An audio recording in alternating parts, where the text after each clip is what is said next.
अस्सलामुअलैकुम दोस्तों, मेरा नाम अब्दुल अली और आप देख रहे खैर उम्मत टीवी।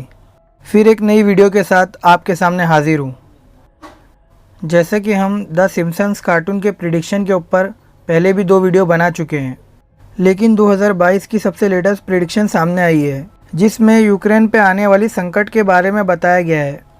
ट्विटर यूज़र इस बात पे क्लेम कर रहे हैं कि 1998 में द सिम्पसन्स कार्टून के एक एपिसोड में यूक्रेन पे होने वाले हमले के बारे में पहले ही प्रिडिक्शन कर दिया था। अमेरिका ने रशिया पे ये इल्ज़ाम लगाया है कि रशिया ने यूक्रेन के बॉर्डर पे 1.5 लाख के करीब सोल्जर खड़े किया है। द सिम्पसन्स सीरीज़ फिर से एक बार सोशल मीडिया पे चर्चे में है। रशिया और यूक्रेन के तनाव के बीच सोशल मीडिया पे लोगों को एक पुरानी क्लिप मिली जिसमें सोवियत यूनियन की वापसी के बारे में भविष्यवाणी की गई है।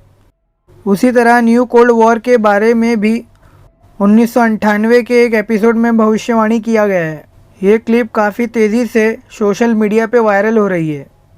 सारी दुनिया इस वॉर को रोकने के लिए रास्ता ढूंढ रही है। आखिर द सिम्पसन्स पहले ही ये सब कैसे प्रिडिक्ट कर देता है? इससे पहले भी द सिम्पसन्स काफ़ी सारी चीज़ें प्रिडिक्ट कर चुका है जो आने वाले दौर में सच साबित हुई।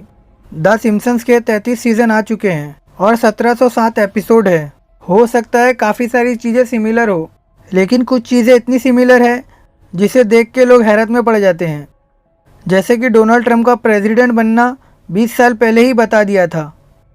कोरोना वायरस का 1998 के एक एपिसोड में बता दिया था। 9/11 के बारे में भी 1997 के एक एपिसोड में बता दिया गया था। और भी काफ़ी सारी प्रिडिक्शन की गई है जिसमें हमने पहले ही 2 वीडियो बना चुके हैं।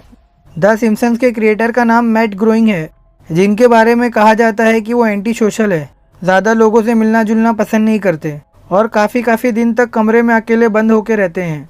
आपकी ये सब के बारे में क्या राय है? कमेंट करके ज़रूर बताएं। और इसी तरह की वीडियो देखने के लिए हमारे चैनल को सब्सक्राइब करें और बेल आइकन दबाना ना भूलें। अस्सलामुअलैकुम।